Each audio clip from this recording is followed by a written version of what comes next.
Marathi movie industry में एक से एक बढ़िया मूवी लाने वाले एक्टर कम प्रोड्यूसर रितेश देशमुख की एक नई फिल्म रिलीज हुई है जिसका नाम है वेड। ये एक मराठी मूवी है जिसको हम एक्सप्लेन करने वाले हैं हिंदी में, तो बने रहे इस वीडियो में आखिर तक।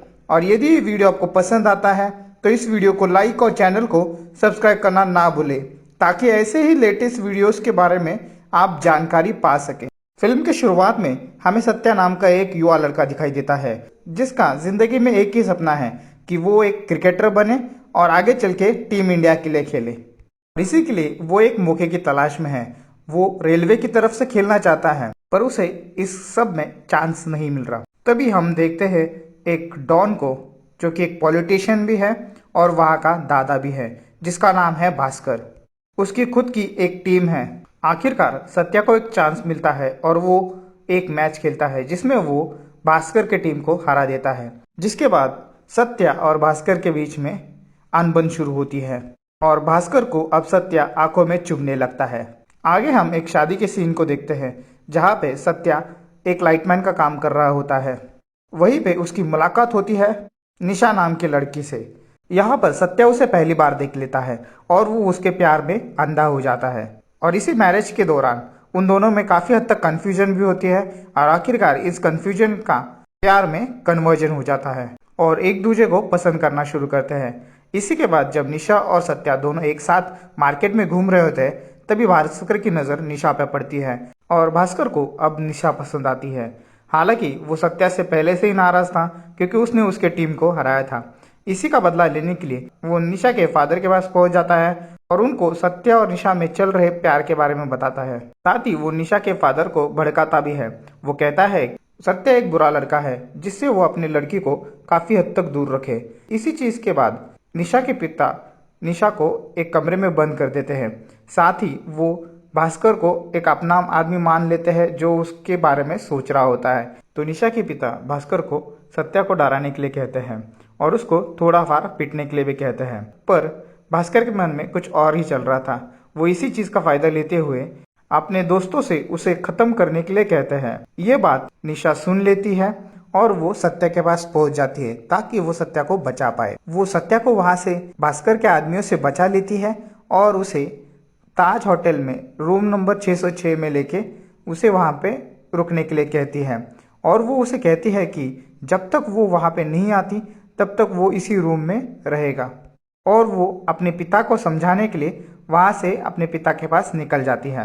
सत्या निशा को बताता है कि आज उसके मैच का सिलेक्शन है जिसमें वो शायद रेलवेज की तरफ से खेलने के लिए सिलेक्ट हो सकता है। पर निशा उसे कसम देती है कि वो इस रूम से बाहर नहीं निकलेगा और वो इसी रूम में रहेगा। ये सीन यहीं पे कट हो जाता है और हम देखते हैं कि अब कहानी लगभग 12 साल आगे चल चुकी है। यहाँ पर कि हम सत्या को देखते हैं जो इसी रूम में अभी भी पड़ा हुआ है और हमें पता चलता है कि शायद इस स्टोरी में लगभग 12 साल पहले कुछ तो हुआ है जिसके बाद सत्या का ये हाल हो चुका है। अब हम देखते हैं कि सत्या पूरी तरह से बदल चुका है। वो एक नंबर का बेवड़ा हो चुका है और लगभग इस मूवी में उसका कैरेक्टर कबीर सिंह से मैच कर रहा है। इसी दौरान उसके रूम में एक बंदा आता है। वो बताता है कि उसकी पत्नी को भास्कर के लोग छेड़ रहे हैं।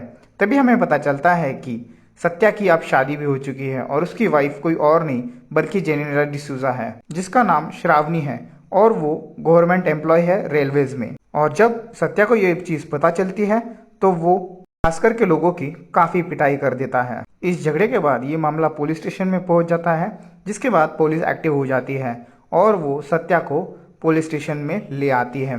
साथ ही वो भास्कर के लोगों को भी ले आती है पर भास्कर एक पॉलिटिशियन था जिसकी वजह से वो भी एक रिटर्न कंप्लेंट फाइल कर देता है। जिसके बाद श्रावणी पुलिस स्टेशन में आती है और वो सत्या को वहां से अपने घर ले आती है। अब हम देखते हैं सत्या के पिता उसके इस व्यवहार से काफी हद तक नाराज है। वो श्रावणी से पूछते हैं कि तुमने अपनी जिंदगी क्यों बर्बाद की सत्या से शादी करके। लेकिन श्रावणी सत्या से अपने जान से भी ज्यादा प्यार करती है और वो उसी के साथ रहना पसंद करती है। अब लगभग उनकी शादी को 7 साल हो चुके हैं पर सत्या अभी भी उससे ठीक तरह से बात भी नहीं करता। पर इन सभी चीज़ों से श्रावणी को कोई भी फर्क नहीं पड़ता। वो सत्या से इस कदर प्यार करती है कि सत्या उससे प्यार करता है या नहीं इससे उसको कोई मतलब नहीं है। वही अगले सीन में हमें पता चलता है कि श्रावणी का मायका सत्या के घर के पास में ही है। उसके माता पिता भी इस शादी से खुश नहीं है। वो श्रावणी को हमेशा चिल्लाते हैं उसने आखिरकार अपनी जिंदगी क्यों बर्बाद की सत्या से शादी करके, क्योंकि सत्या एक नंबर का बेवड़ा है और कोई कामकाज भी नहीं करता।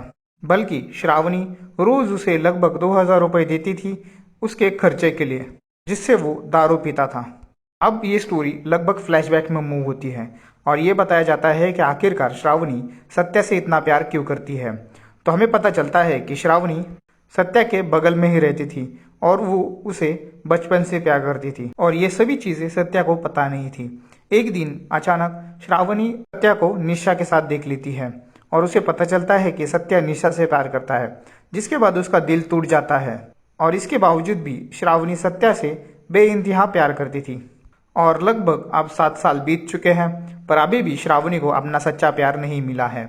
और इसी दौरान हमें पता चलता है कि सत्या के पास एक काम भी आया था जिसमें उसे एक कोच बनने की ऑफर दी गई थी, पर वो इस ऑफर को कुछ दिनों से टाल रहा होता है। और इसी बात के ऊपर उसके पिताजी भी उसको चिल्लाते हैं, साथ ही साथ उसके ससुराल वाले भी उसको ताना दिया करते हैं। अब हमें पता चलता है कि श्रावणी का प्रमोशन हो चुका है, जिसके बाद उसे नागपुर शिफ्ट होना है, पर वो श्रावणी इस प्रमोशन को लेने से मना कर देती है क्योंकि उसे सत्या के साथ रहना है। और इसी के बाद हम देखते हैं कि सत्या काफ़ी हद तक बेवड़ा हो चुका है और उसे अब सुधरना है। इसी के बाद वो दिल्ली निकल पड़ता है कोच बनने के लिए। वो एक जॉब के लिए घर से निकल पड़ा था और इस बात का उसके परिवार वालों को ज़रा भी यकीन नहीं था। न सिर्फ उसके परिवार वालों को बल्कि उसके ससुराल वालों को भी ये एक मजाक लगता है। अब यहाँ पे सीन शिफ्ट हो जाता है और सत्या को हम देखते हैं कि वो अंडर 14 के क्रिकेट टीम का ट्रायल ले रहा होता है और कोच के तौर पे वो इस टीम के लिए सिलेक्शन कर रहा होता है। यहीं पर एक छोटी सी लड़की है जो कि धुआंधार क्रिकेट खेल रही होती है, जिसका नाम खुशी है और वो हर बॉल को अटैक कर रही होती है। लेकिन सत्या उसे डिफेंस खेलने के लिए कहता है, पर वो इस बात को नहीं मानती और अपना अटैकिंग स्ट्रोक ही खेलना पसंद करती है। और इसीलिए सत्या उसे पनिशमेंट देने के लिए अगले मैच के लिए उसको बेंच पे बिठा देता है। वो ये बात अपने पेरेंट्स को बताती है और उसके पेरेंट्स अगले ही दिन सत्या से बात करने के लिए आते हैं। तभी सत्या को पता चलता है कि उसके पेरेंट्स और कोई नहीं बल्कि कि निशा के पिता हैं।